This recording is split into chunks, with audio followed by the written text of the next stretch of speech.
Good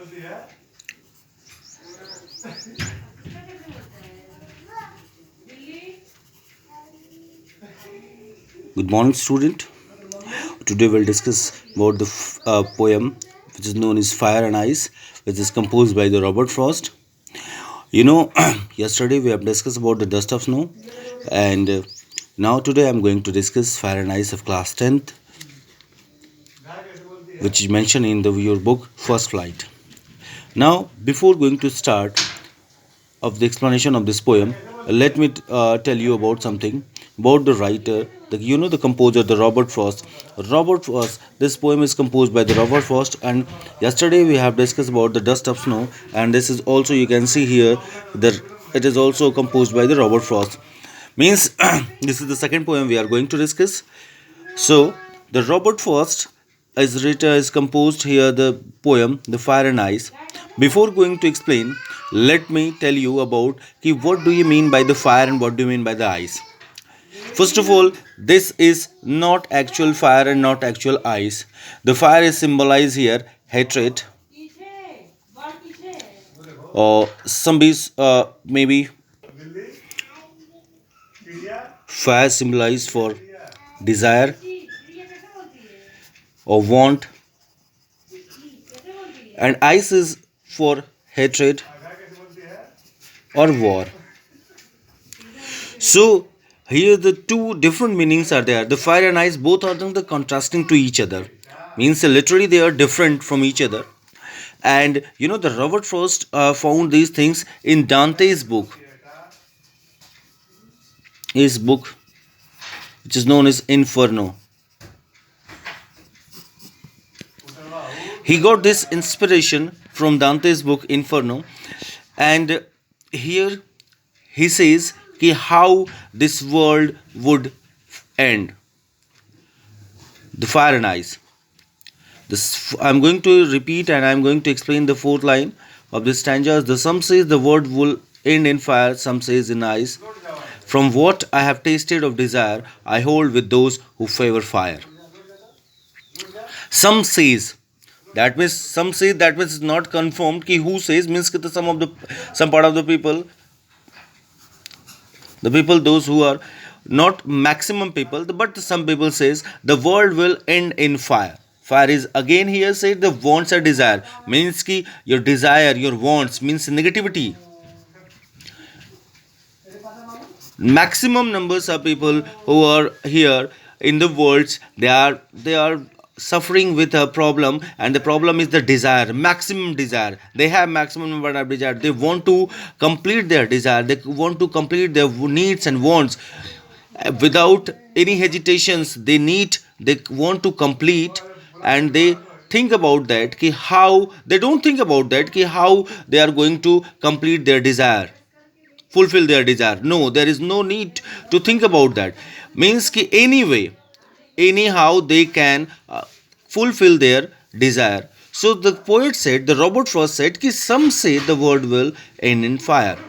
Ki the poet said one day the world would be in fire means in desire or want.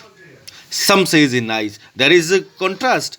Means ki the people's or the opinion are not the same. The some say in ice. Ice means hatred or the war. Means due to war or due to hate, the world will end. But from what I have tasted of desire, I hold with those who favor fire.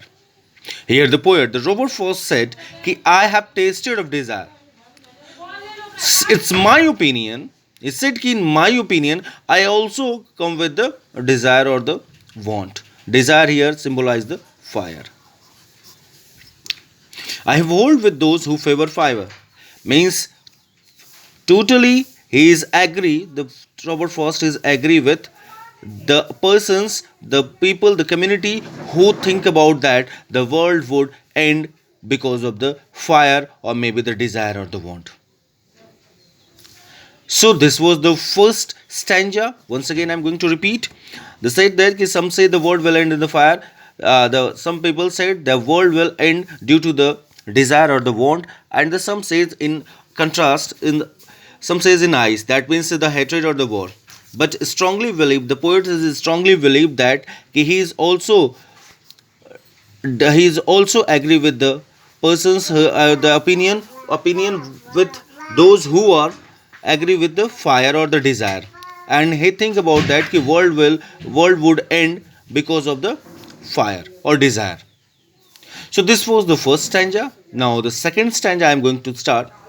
But if it had to perish twice, perish means here die. But if it had to perish twice, I think I know enough of hate. Poet said कि if the world is getting the second chance to die, the first time the world would die because of the fire, that means desire or want. If the second time world is going to be die, he think that because of hate. Hate is also here symbolized ice, means hatred, war. Next time if the world is going to be end, the second time is the reason will be hate.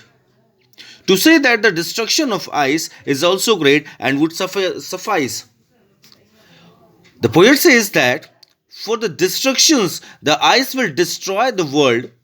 Ice will destroy the world. That means hatred or war will destroy the world, and is also great and would suffice. That means be sufficient and would be sufficient. The ice or the hatred would be sufficient to end for the end of the world in the second time. So, once again, I am repeating the second paragraph.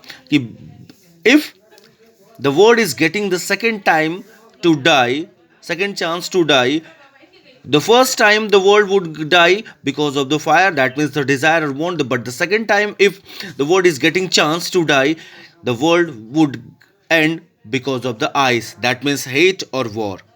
Even the ice would destroy all the world. Even the hatred or the war is sufficient to for the end of the world. So these two stanzas are there. These are very important stanzas where the two contrast meanings are there. We have seen two contrast meaning. Now after this poem, let us start with the literary devices. The first of all, we have to think about that the rhyming scheme. The rhyming scheme is you can say the fire, desire, fire.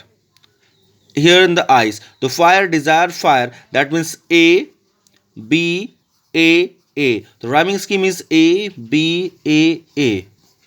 Same, you can continue in the second one. The twice, hate, ice, great, suffice. So here twice. Again, we can understand A, hate is B, ice is A, great is B, and again A. So these are the rhyming scheme. Now at the last, the poetic device for the in the poetic device here is anaphora.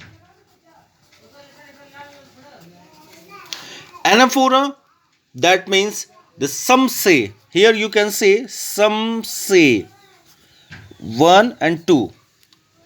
You have seen two times some say, some say.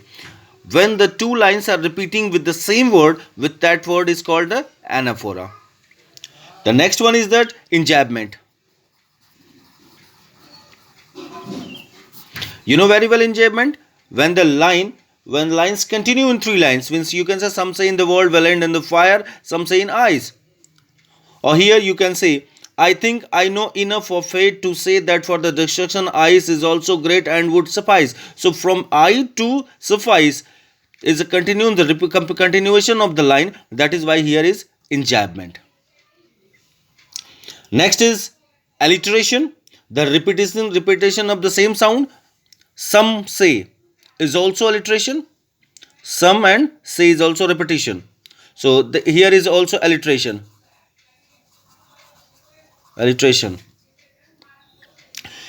And next one is the assonance. Assonance is a particular things, you can say the vowels which comes at the very beginning or the middle or the very last. So you can understand, I have tasted E, I, E, O. So these are comes under the assonance. So these are the explanation and the poetic devices of this poem. I hope you all understand. If you have any problem, you just consult to me. So it's my humble request, you just complete the exercises If you are facing any type of problem, you just again consult to me. Thank you. Have a nice day.